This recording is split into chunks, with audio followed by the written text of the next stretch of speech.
Good afternoon, and this is your seasonal surprise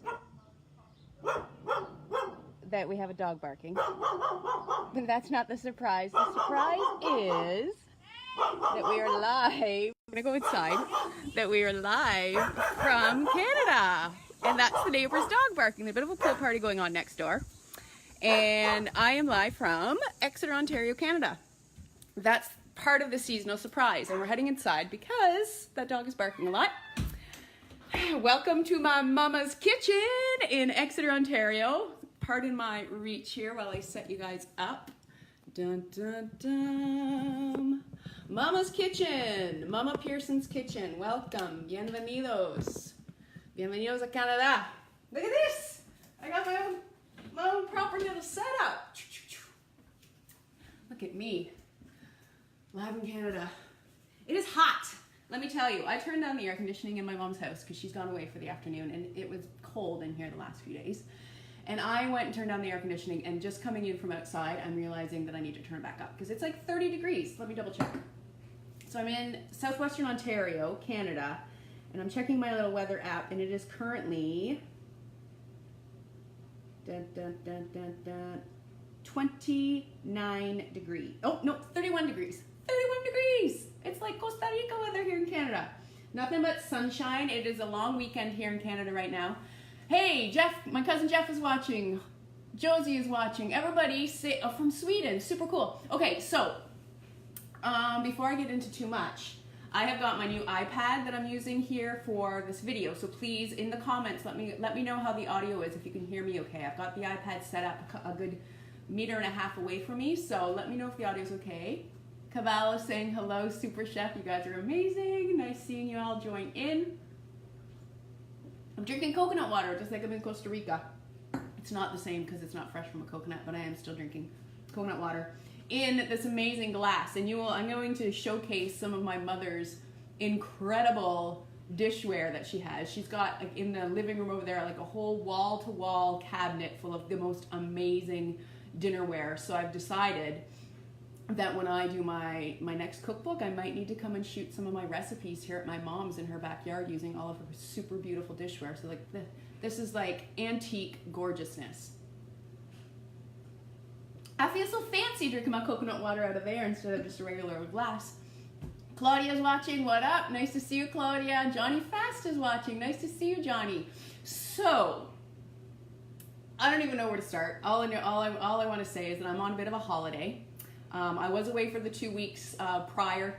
No, I was live last week. But 2 weeks before that, I was in Italy. Now I'm just in Canada for a short visit. Main reason being is to visit my mother, and also because I'm going to see Shakira on Tuesday in Toronto. So I'm super excited about that. So that's why I'm here in Canada. I'm just going to call up my keyboard here on my laptop so I can also see the comments here. It is neat to be able to do this on the iPad, because I can see your comments as they're coming up on the screen. So that's super fun. How's the audio, guys? Thumbs up? Thumbs down? Audio? Sound okay? Let me know, please. I would love to know if you can hear me. Also, very Canadian of me, because I was joking that it was too cold with the air conditioning. I've actually come down with a little bit of a cold. I woke up this morning and my throat was closed up a little bit, and I've been fighting a sore throat and a bit of a runny nose today. So I feel like that has, just something to do with all the travel that I've been doing and being cooped up in airplanes. And yesterday, Mom and I went and saw movies. We were in the movie theater. And I have to say, how ridiculous are the movie theaters here in Canada? I had no idea. We went to this movie theater in London to see the new Mamma Mia movie.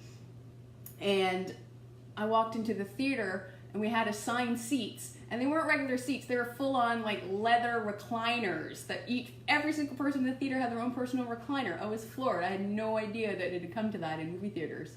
So that was super fun. So Mom and I were curled up and watched a movie together. So I feel like that's where I might have caught the virus. But I'm feeling super okay otherwise, because I've been eating this abundance of Canadian harvest produce the last 3 days since I got here, and it's just been such a blessing.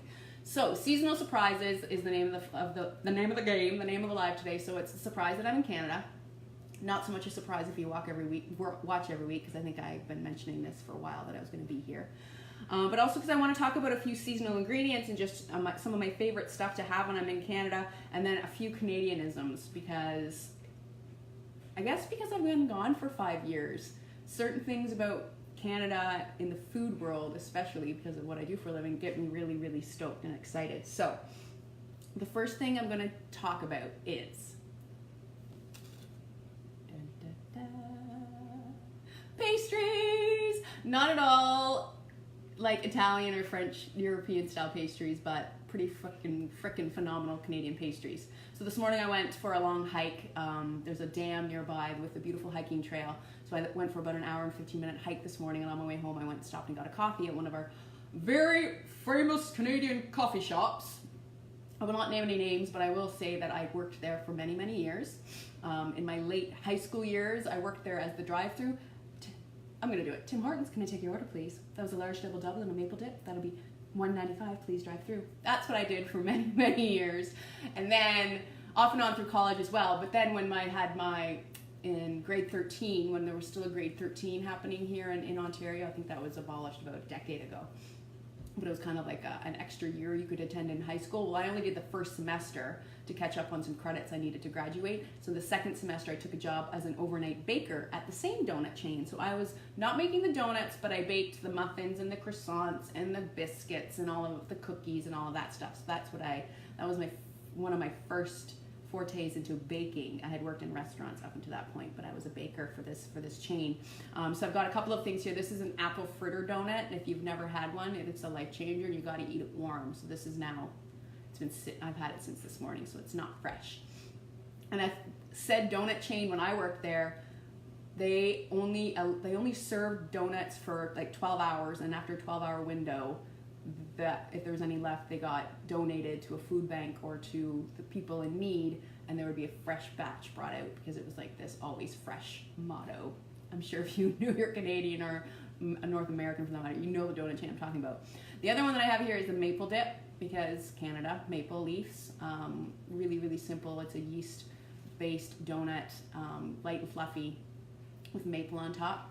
And then I've got two tidbits here. Tidbits? Donut holes? An old-fashioned and an old-fashioned glazed. And I can't remember what I was watching the other day, but I think it was a Netflix show.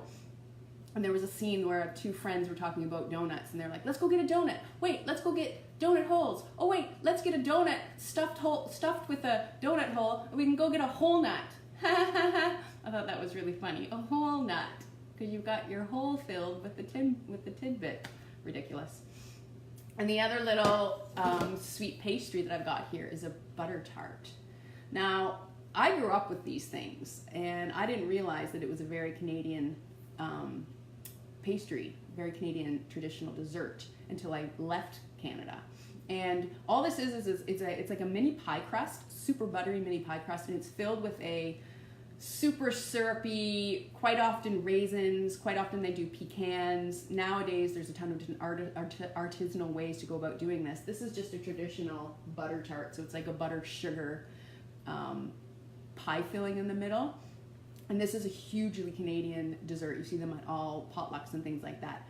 Butter tart, so good. There's actually, in this area where I live, where I grew up, they do butter tart tours where you get like a road map, and it's like a scavenger hunt for the best butter tarts. You drive all around the countryside to different little villages and then find these bakeries and little artisanal bake shops that make the best butter tarts. Does that not sound like a fun Sunday afternoon? I think maybe we need to do a Rythmia road trip butter tart tour next time I'm in Canada.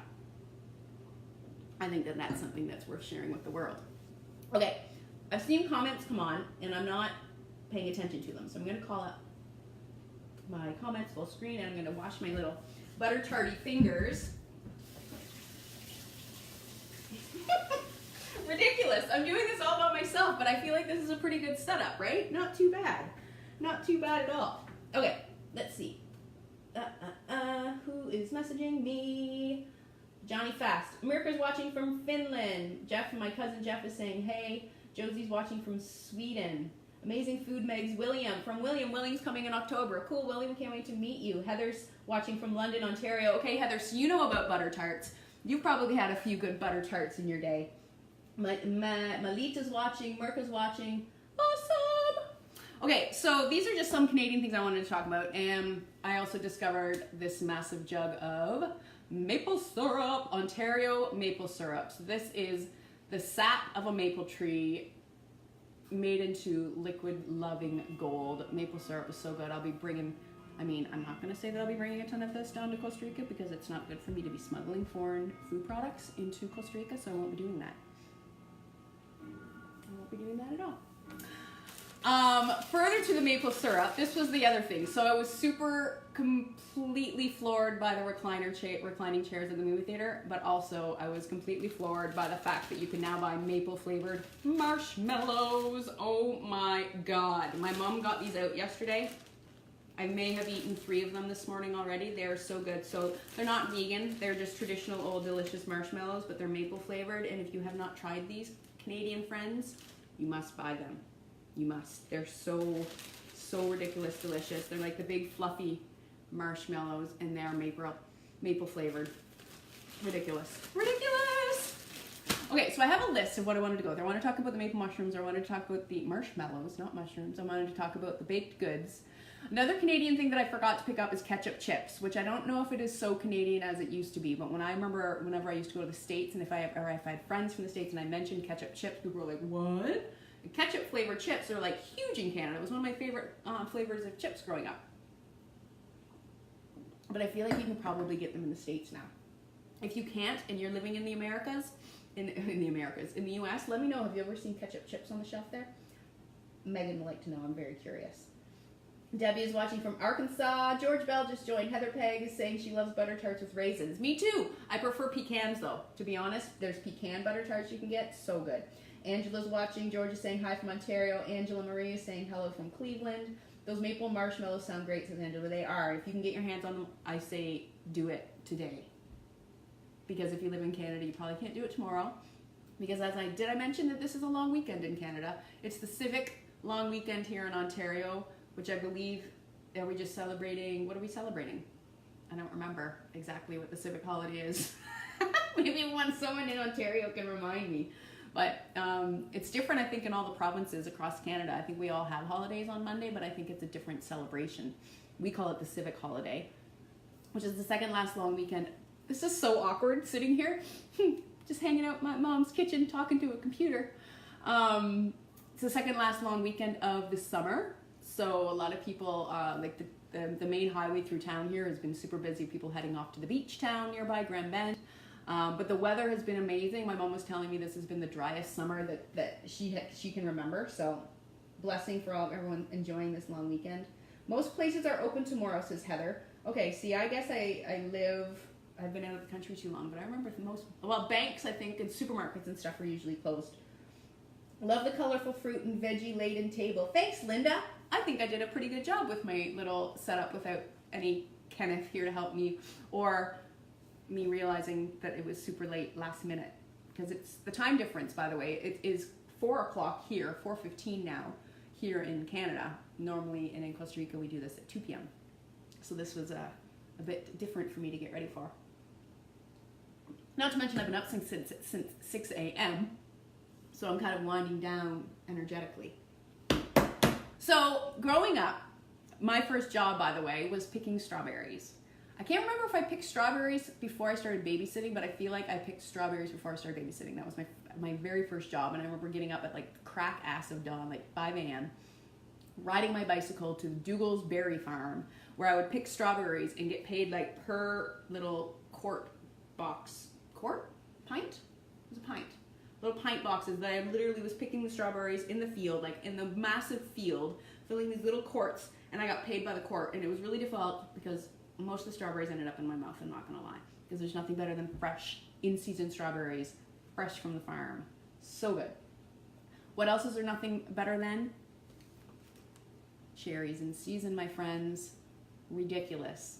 There was a massive bowl of this when I got here on Friday, whatever day I got here, and I've eaten all of them but this, and I forced myself to save just for this Facebook Live, which is what I've had to do for most of this produce, because I've been eating the majority of the things that I bought.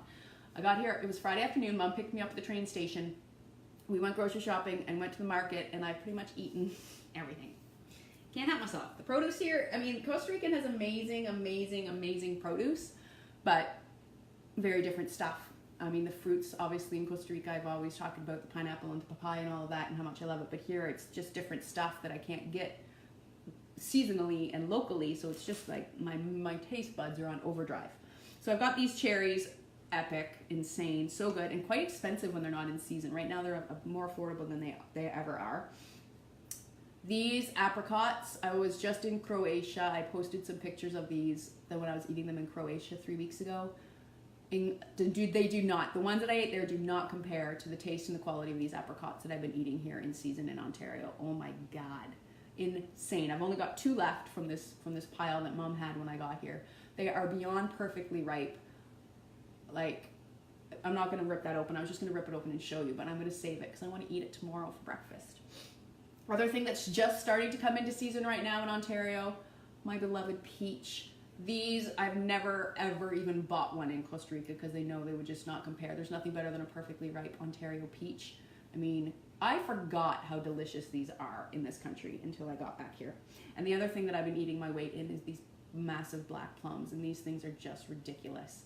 I feel like tomorrow night we're having my mom's boyfriend over for dinner, I believe. And I think I'm going to make a pizza or a flatbread. I'm going to do a flatbread. We'll spread like cashew ricotta on half and regular goat cheese or ricotta on half, and then sliced plums and rosemary. Oh, maybe a drizzle of honey. It'll be delicious. That's going to be our plum goat cheese flatbread for dinner tomorrow night. Amazing. More goodness that we have in season right now at the end. I think this is closer to the end. Blackberries and blueberries, ridiculous. Look at the colors. I mean, doesn't this just scream antioxidant, cancer fighting, rich nutrition? This color is insane. I've stained a couple of my pieces of clothing by just sitting with bowls on my lap and just sitting and eating, watching the Food Network. That's what I do when I'm here. I watch the Food Network and I eat berries. So that's another amazing thing that's in season right now. I know if you're living in Ontario or the northern US, you're like, yeah, I know, Meg, it's been in season forever. But this is what's really exciting me right now. And this is my Facebook Live, so I get to talk about whatever I want to talk about, and this is what I want to talk about. We're going to get to French fries in a bit, though, so don't turn this off. There's going to be some funner things in a minute. Apples will be coming very soon in season, usually September, October, November, the best. My favorite apple in Canada, my mom always has them on hand for me, are Crispins or Matsus, which are these ones here. They're so good. Mom's always got a massive bag of them, so I'm eating a lot of those as well. As well as some certain vegetables like, look, and P.S. I was talking about my mom's cool stuff, so this is an amazing serving device that she has. Zucchini, summer squash, which are the yellow ones, the green zucchini, they're in season right now. I got this whole basket and have been working my way through there with the zucchini. Very different than the zucchinis I get in Costa Rica. Remind me to show you guys, if I haven't already, what the zucchinis look like in Costa Rica. They're a lot lighter and stripy, and these are the traditional North American ones that I'm used to. And and sweet corn. Oh my God, Mom and I had sweet corn last night. We were driving home from the movie theater in London, Ontario, and we wanted to stop at a roadside corn on the cob stop because that's what happens here in Ontario this time of year is everyone grows sweet corn and then they just set up these little makeshift mini markets at the end of their laneways, and then passerby just stop and they pick up, 6 cobs of corn for dinner that night. Or quite often what they do in this small town, in this rural area that I live, is they leave the corn there and then leave a little basket, and it's an honor system. So what you go and you pull over the side of the road, there's no one there manning the station, but you just take your cobs of corn, you see how much they're charging per, and you leave the money, and it's just on an honor system, which I think is super, super cool. Christine saying beautiful, yummy fruits and vegetables. Yes, indubitably. I gotta stay hydrated to flush this cold out of me. Last but not least, a couple more things that we're talking about here. Sweet peppers are in season, yellow, red, green, orange, you name it. So good. Turnips. Dun, dun, dun, or rutabaga. I think this would be actually a rutabaga. And I love these. There's a couple of funny things, funny stories. I think recently I posted somewhere, I think it was on my Facebook, because I grew up on a farm just outside. I didn't grow up in this house. My mom moved here when I was in college. My mom and dad did. So I grew up on a farm about not even a 2-minute drive from here, and we were surrounded by fields, and there was the one field that it rotated. Sometimes it had corn, sometimes it had turnips, sometimes it had sweet peppers, cabbage. It was always being rotated. And when it was rutabaga, I remember my mom going out at dusk with her apron on and scooping up any rogue rutabagas that didn't make it onto the truck, and then we would be eating rutabaga for days. But I also had this amazing memory, and I'm going to show you guys a couple of pictures, because I guess it would have been end of November 2010, I came home the end of November when the Exeter Santa Claus parade, so Exeter is my hometown, Exeter Santa Claus parade was happening. And you know you're in a small rural town when the parade floats, the people on the parade floats are not only giving out candy canes and candy for the parade, but they're also giving out dun, dun, dun, freaking cabbages and whole rutabagas. So literally, this is my mom and my dad as we were standing on the side of the road watching the parade go by, and literally there was a parade float giving out these whole rutabagas and cabbages. And then this was me and my dad.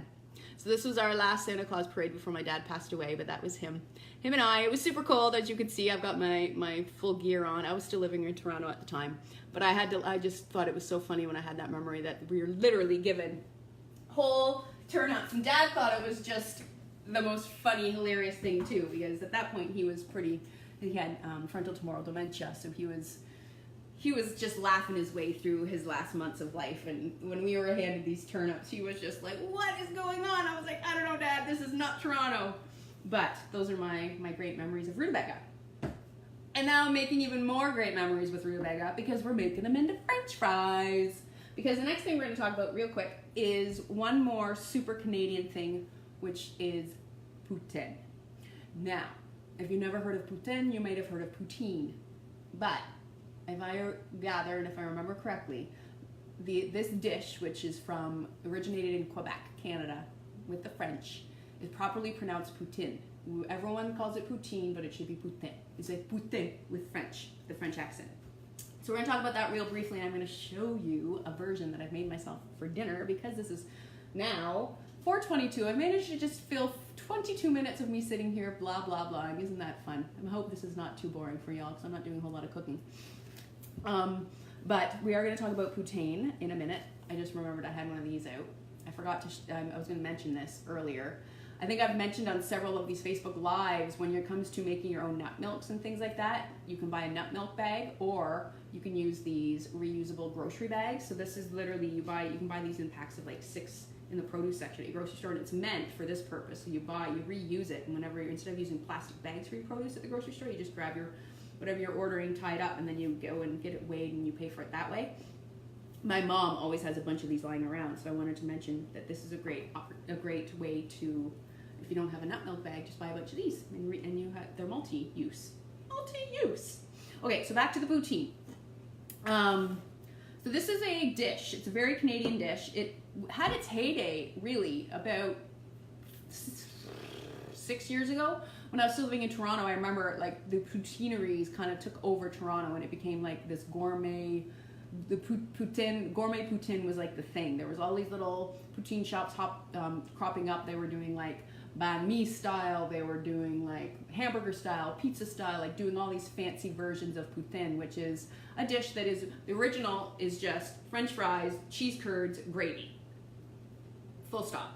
The original reason, the way that poutine came to be, was because apparently there was this trucker back in like 1957. This is one, I mean, there's a ton of stories about how how it originated. But the story that I heard the most, and when I did a little bit of research, it was that there was this trucker that stopped at some restaurant in Quebec in like 1957, and he wanted cheese curds and he wanted French fries, and he asked the server just plop them all into the same carryout box, so it was just easier for him to take it to go. And he referred to it as, or he did, or she did, or someone referred to it as poutine, which is Quebec slang for mess, a mess. So somewhere along the line, gravy got added into the mix. So now it's French fries slathered with gravy, and cheese curds is the traditional. And cheese curds, I'm not sure, I think this might be a very Canadian thing as well. But these are cheese curds. This is a cheddar cheese version. You get mozzarella, you can do a bunch of them. But this is like chunks of the cheese separate, I think, from the whey, and it's kind of like a squeaky, rubbery texture. It melts kind of nicely, but also stays quite like it holds its form with the hot gravy. So cheese curds are a thing. with the poutine. So I grabbed some of those at the grocery store the other day. So I mentioned we're going to be doing rutabaga fries. Hi, Deborah. Deborah's saying hi, and Susan saying she uses those bags. Yeah, they're great bags. These things are super cool. So we're going to use rutabaga fries. We're also going to do, not so local and Canadian, but a vegetable that I love and I don't ever get in Costa Rica, so I took the opportunity to use them today. Jicama. Jicama spelled J with a J. Jicama. Like, it looks like jicama, but jicama. Hi, Meg, we miss you, says Kenneth. Oh, Kenneth, I miss you guys too. I'll be home soon. So, jicama.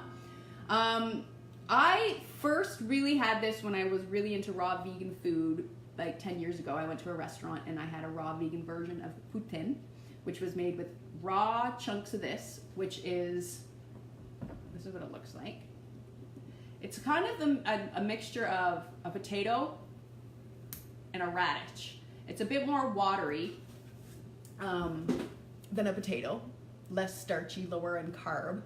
I've peeled it and just chopped it into matchsticks here. But when I went to this raw food restaurant, they did that, and they had like I think it was a sun-dried tomato and sunflower seed nut crumble on it, which, you know, you see me do a lot of versions like that.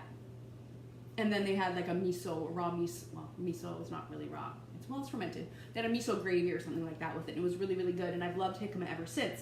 But I've experimented a couple times when I've been back in North America with baking it into fries. So what we've done today is we've gone ahead and baked some jicama. So I'm going to grab some of that from the oven. Dun, dun, dun.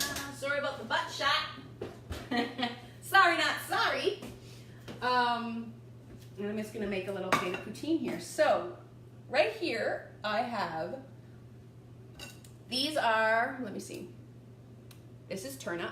It goes a little bit orange in color when you bake it. So this is turnip. I've also got some of these carrots that I just showed you. So that is some of these beautiful organic local carrots. I threw in some red onions there as well, just for myself to nibble on later. And I've also done parsnips. Now, I've actually gone and roasted them all, but I'm going to grab some. First, I'm going to put some of these fries in the plate here. Oops.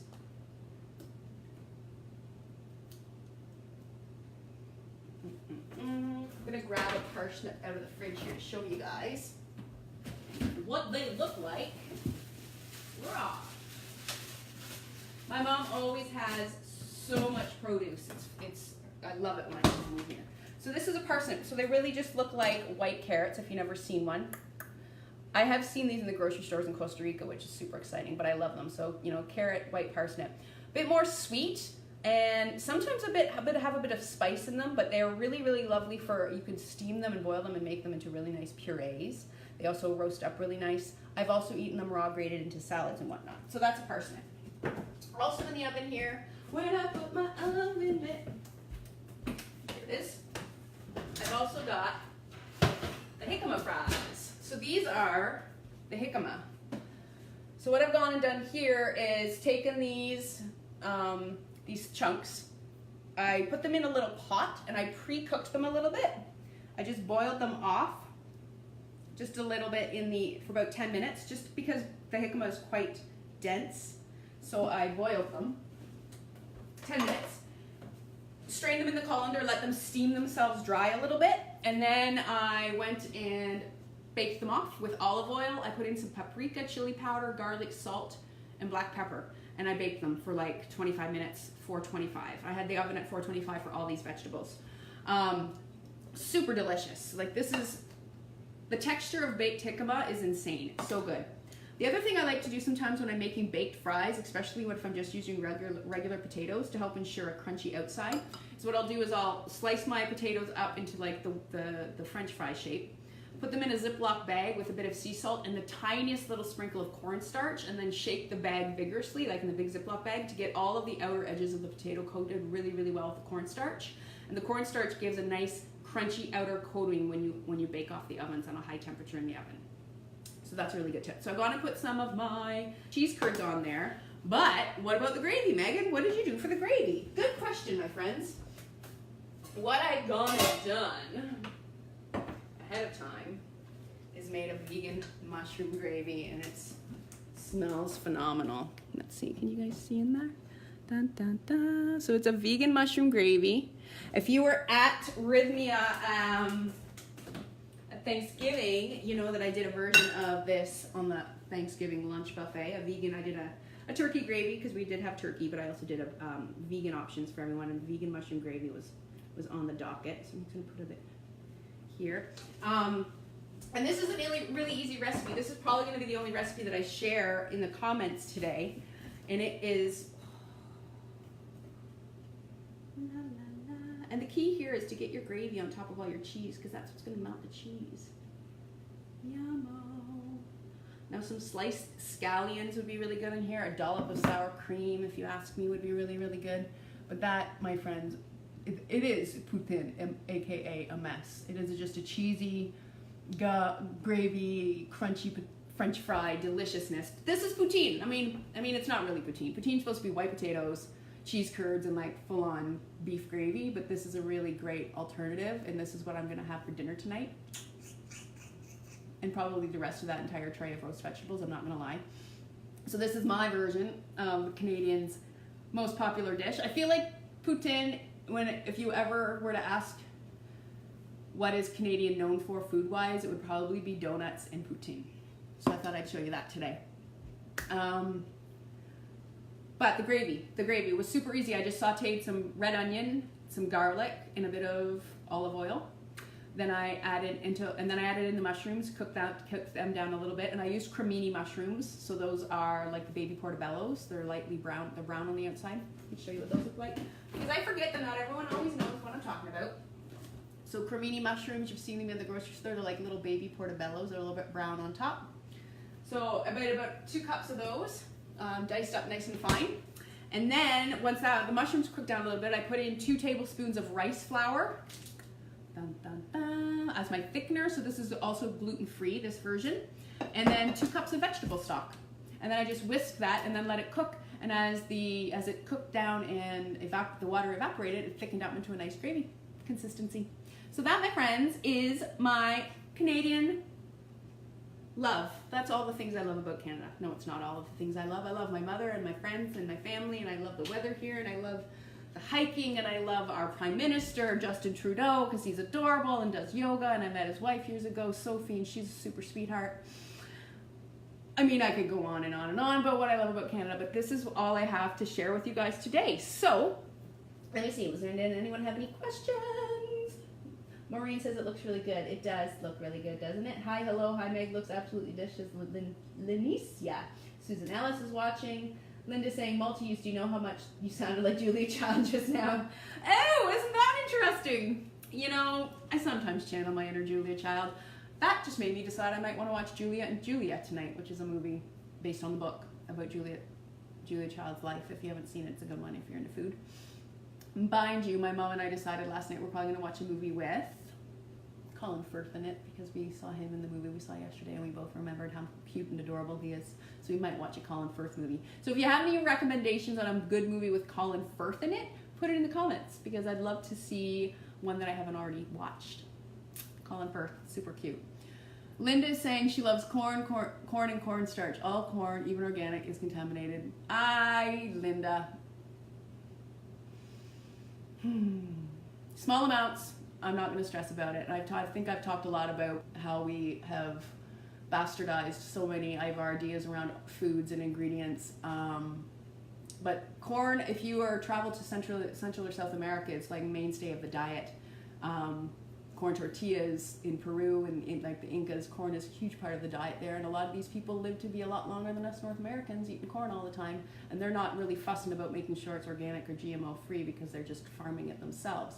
So there's a lot of conversations to be had around corn and ingredients, and I don't want, what are we saying here? We debate adverse using topic. You know, you could use any flour if you want, or corn. I didn't use corn in the gravy. I used rice flour. Did I say cornstarch? Because I don't think I did. I used rice flour as my thickening for my gravy. No, the only thing I've talked about with corn was the fresh corn here today. But at the same token, this corn was not, I just got it from a roadside dude selling it. It's not certified GMO free or organic, and it was freaking delicious, and I loved it. And I didn't think twice about eating it because I was here in Canada, and for me, Canada equals corn, and it felt amazing, and I felt great this morning, and I'm not going to eat it every day, so that's perfectly a-okay. So I hope everyone is having a beautiful sunny Sunday afternoon. It's 4:35. I'm going to let you guys go because it's a beautiful day wherever we all are, I'm certain, and I think that we should all get outside and enjoy it. I'm going to go out back, pour myself a fancy glass of kombucha. Speaking of, so I'm going to pour myself a glass of kombucha and go outside and read a magazine. But I think next week my topic is kombucha gusto. So I'm going to be talking about kombucha next week. So kombucha gusto, ridiculous play on words. In Costa Rica, when you say gracias, and instead of saying danada, which is like no problem, we say kombucha gusto with much pleasure. So it's gracias. I say gracias, you say kombucha gusto. So kombucha gusto is just a stupid play on words. I think it's actually the brand name of a kombucha available in Costa Rica. But next we're going to talk about kombucha. We might brew some. We'll talk about some different flavors and the health benefits, and maybe do a couple of recipes using kombucha, maybe some virgin cocktails. I don't know, we'll figure it out before then. But at any rate, I hope I'm actually gonna say goodbye. I'm gonna be flying back to Costa Rica this week. If you are in anywhere in the world, I'm gonna be live on a TV show in Toronto this coming Wednesday at 7:40 a.m. Eastern time. So 7:40 Toronto time. Breakfast Television Toronto. I'm going to be on there talking about raw food road trip, and I've got, I'm not even going to show you, I've got bags and bags and bags of dehydrated food that I'm going to be talking about, all that I've carried with me all the way from Costa Rica to show how raw food and dehydration can, is really great for road tripping and traveling. So I'm going to be talking about that, and so that's this Wednesday, and then I'll be back in Costa Rica for next Sunday talking about kombucha. So I hope you guys have a beautiful rest of your day. I love you so much, and make yourself some poutine. I will post the recipe for the gravy, and I'll see you later. Really attractive.